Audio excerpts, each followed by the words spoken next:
semestral es el 6 de diciembre, a las 12:50 en el 201, aquí mismo. ¿Okay? Tú vienes a hacer tu semestral y en 6 días después que lo haces, tienes ya la nota en el sistema. ¿Okay? En el proceso, entonces, tú vas a necesitar el parcial 3 corregido. Lo vas a hacer mañana.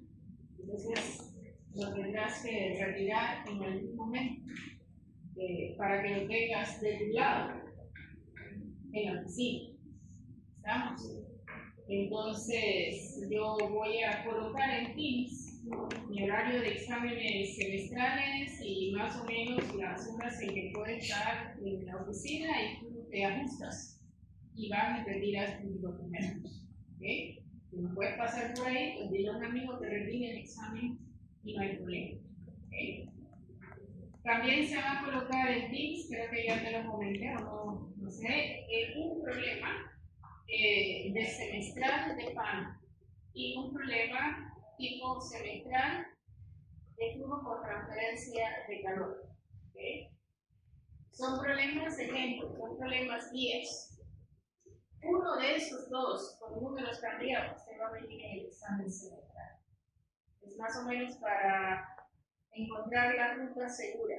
¿Okay? Entonces, para que no pierdas el tiempo buscando cosas que no vas a encontrar en el semestral, buscar el ejemplo completo. Si tú puedes entender lo que hay en el ejemplo completo, podrás hacer entonces el problema del examen semestral. No es el mismo problema, pero sí tiene la misma metodología, los mismos conceptos, solo cambiarían los números. ¿Okay? Para que el flujo de PAN y el flujo con transferencia de calor, que es el primero oportunidad hemos tenido de afinarlo en los parciales, pues no te vaya a provocar ningún problema. Preguntas con respecto a cómo se cierra el examen o el semestre de mecánica de fluidos que tenga preocupados. ¿Todo claro? ¿Sí? Vamos entonces a enfatizar algunas cosas en el fluido de Breeding, que es el que tiene transferencia de calor que deben conservar. Y el énfasis que voy a hacer en los comentarios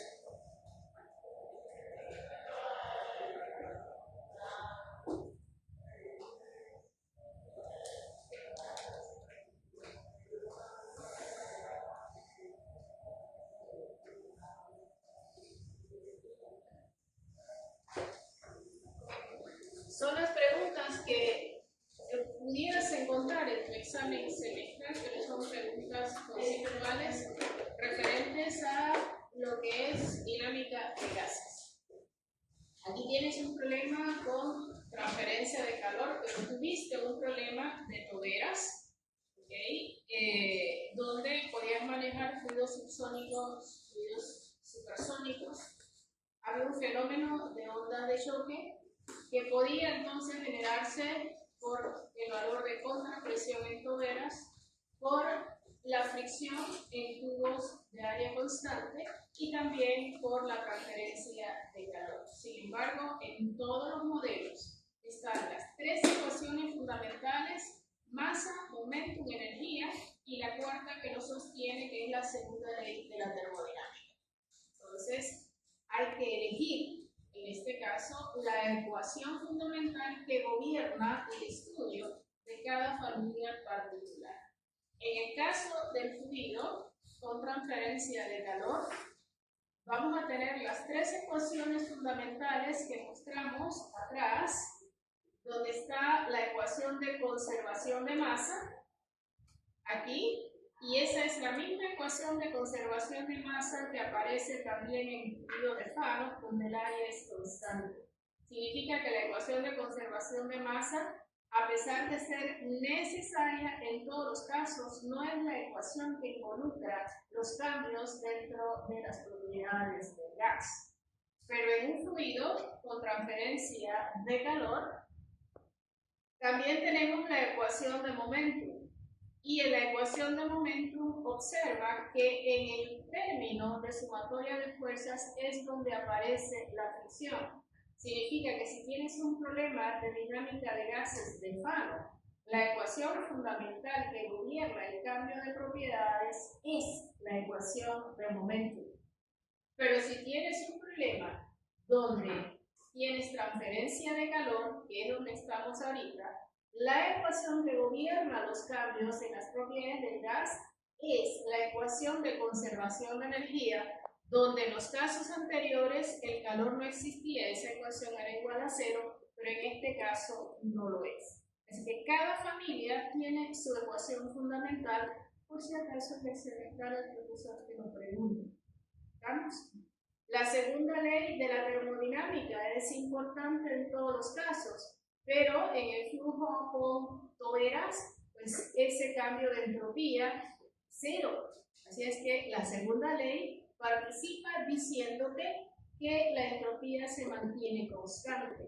En una onda de choque, pues la entropía va a incrementarse. La segunda ley no es igual a 0, hay un aumento de entropía. Y en el flujo de Fano, la entropía siempre aumenta. Es incapaz una entropía de disminuir en el flujo de Fano. En este problema que estamos viendo, la segunda ley de la termodinámica te dice entonces que va a depender de si hay adición de calor o si hay desprendimiento de calor. Si tienes un problema de calentamiento donde añades calor, la entropía va a aumentar siempre. Si tienes un problema de enfriamiento, la entropía va a disminuir siempre. En los criterios de diseño para fluido donde hay transferencia de calor va a depender de si tienes un gas subsónico o si tienes un gas supersónico. Si tienes un gas supersónico y añades calor, te vas moviendo de izquierda a derecha y tu punto de diseño, el máximo posible, es el circulito verde que tú ves aquí a mi derecha, donde ese punto de diseño tiene entonces que ser tu referencia y jamás tocarlo. Es decir, tú en un problema de transferencia de calor vas a diseñar para llegar a un punto hasta aquí, pero nunca encima. ¿Estamos? Este es el punto máximo que tú puedas alcanzar. Dicho de otra manera, tú tienes un tubo, un intercambiador de calor, tienes gases. Si tienes un fluido supersónico, tú puedes añadir cierta cantidad de flujo de calor, pero el máximo posible es un punto que va a llegar hasta este punto que tú ves aquí, un momento antes de tocar, en este caso, el número de Mach de la unidad. Si tú llegas a añadir mayor cantidad de calor que ese punto, inmediatamente vas a provocar una onda de choque en el fluido. Si tienes uno subsónico, estás en la parte superior. Estás en la parte superior. Tampoco vas a llegar al flujo donde Mach es igual a 1, vas a llegar entonces al punto verde que está en la cumbre, donde ahí el número de Mach, el máximo posible, va a ser entonces el inverso de la raíz cuadrada de la K, que es una propiedad del gas. Significa que tu punto último de diseño está antes de este punto que está en la parte superior. Así que ahí ni siquiera estás cerca de Mach de 1. Estás ese punto de arriba para el aire, por ejemplo, tiene un Mach de 0.84, un punto a la salida tiene que ser menor a ese 0.84 o el valor que tengas dependiendo del gas. Si tú quieres añadir cierta cantidad de energía en forma de calor y si tienes supersónico, ya llegaste a este punto y necesitas añadir más, tienes que modificar las condiciones de la entrada y dejar fijo el punto de salida. Si tienes un fluido subsónico, igual manera, el punto final es el punto límite y tienes que, si necesitas añadir más energía en forma de calor, tienes que modificar las condiciones de entrada. Si tienes desprendimiento de calor, 0,3, no vas a llegar nunca al punto verde ni el superior ni al de la derecha. Si tienes supersónico y vas enfriando, el problema que pudieras tener es que observa que si vas enfriando, lo vas, en este caso, este es Mach de 1, vas aumentando el número de Mach, lo vas acelerando y ahí el problema que tienes en alejar cada vez más el punto es un problema de enfriamiento. Es decir, tú puedes tener, si el gas pudiera tener, por ejemplo, humedad o agua, tienes el problema de que puedes condensar el agua dentro del aire, por ejemplo, y llenar entonces todo el sistema de agua o de hielo. ¿Okay? Así que hay que tener cuidado, eso lo estudias cuando estudiaste en termodinámica 2 en este momento, donde hablabas de mezclas reactivas y te hablaban del punto rocío y toda esa historia. ¿Okay? Tienes que tener cuidado con esa parte de allí, de la misma forma entonces que para el fluido subsónico. Un ejemplo entonces que no va a ser el ejemplo del examen, pero es para enfatizar entonces el problema. Aquí tienes un problema con transferencia de calor, tienes un fluido subsónico, quieres saber si para transmitir 50 kilojoules sobre kilogramo tienes algún problema en tu punto de salida, es decir, si no llegaste al puntito verde. En este caso, entonces, tienes ahora dos juegos de ecuaciones. Allá tienes las ecuaciones de fluido isentrópico antes y después del área donde transfieres calor, donde ahora esa ecuación para flujo de calor está en función de las propiedades de estancamiento y no de las propiedades estáticas. En este ejemplo, pues te dice, tienes Mach de punto 20, tienes T1 y P1, estás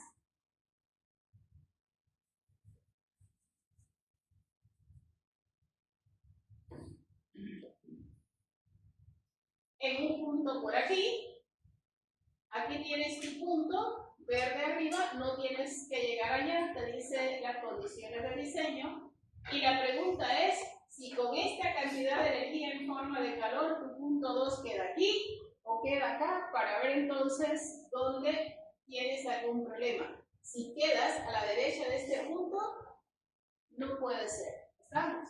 Entonces dice, ok, transfieres 50 kilojoules sobre kilogramo, dice Q sobre masa, va a ser igual entonces a la diferencia de temperatura de estancamiento, y la curva te dice que ese calor aumenta o disminuye velocidad, en consecuencia ese calor tiene que estar en función de temperaturas estáticas y velocidades entre varios puntos, entre 1 y 2, porque el calor acelera o desacelera la velocidad del gas. El problema te dice, ok, tienes este punto en el 1, pero sin embargo tú ves las propiedades en el punto 1 y no ves temperaturas de estancamiento. Tienes un juego de ecuaciones. Ahora tienes 4 juegos de ecuaciones. Tienes el fluido isentrópico, las ondas de choque, flujo de Fano y flujo de ruido. ¿Okay? Necesitas en el punto 1 la temperatura de estancamiento. ¿Cuál juego de ecuaciones utilizas? Flujo isentrópico. Entras con Mach de punto 2 a las tablas o las ecuaciones de flujo isentrópico. Para ese flujo isentrópico dice, si tienes un Mach que conoces, tú puedes encontrar en ese punto la relación de temperatura estática a la de estancamiento. Si tú tienes la temperatura estática, ya encontraste la temperatura de estancamiento. Cierra las ecuaciones de fluido isentrópico. Ahora tienes la temperatura inicial, tienes el valor del calor agregado, tienes el calor específico que ya nos lo acaban de presentar para ver qué es, y con eso tú puedes encontrar entonces la condición de estancamiento del punto 2, pero a través de las ecuaciones del fluido con transferencia de calor. Esas ecuaciones que mostramos entonces para cada Mach, dice, yo te voy a dar relaciones de presión a una presión, y esa presión o ese punto asterisco es el Mach de 1. Te da relaciones de presiones, temperatura, velocidades, temperaturas de estancamiento y presión de estancamiento. En un fluido con transferencia de calor, la relación que predomina es esto, que es lo que te va a cambiar, y la relación de temperaturas estáticas, que es lo que está cambiando. La relación o la variación de presiones de estancamiento no es tan importante, ni tampoco en este caso la presión estática. Tienes entonces la temperatura de estancamiento en el punto a la salida, usas las ecuaciones de Rayleigh. Entonces, ¿dónde está la temperatura de estancamiento? Aquí, en este valor que está acá. Encontraste ahora la temperatura de estancamiento 2 y tú tienes una relación que dice, si conocieras la temperatura de estancamiento en el punto asterisco, tú puedes definir la condición de Mach en ese punto 2. Pero esa temperatura de estancamiento asterisco no la tienes, entre comillas, pero sí la tienes, porque para este punto 1 tienes este punto asterisco, para este punto 2 tienes este punto asterisco, para este punto aquí tienes este mismo punto asterisco. Significa que las condiciones asterisco para 1, 2 o cualquier otro punto son las mismas. Te vienes entonces al punto 1, porque si tú encuentras la temperatura asterisco de estancamiento estática en el punto 1, son exactamente iguales a las del punto 2. Vamos entonces a hacer eso y nos paramos ahora en el Mach, que es en la entrada, en el Mach de 1, ya encontramos la temperatura de estancamiento mediante la ecuación y vamos a buscar las propiedades en el punto 1 asterisco. Entro con las ecuaciones del flujo con transferencia de calor, tengo Mach de punto 1, relaciones de estancamiento en el punto 1 a la temperatura de estancamiento en el punto asterisco, estoy en la tercera fila y encontré el valor de la temperatura de asterisco en este punto.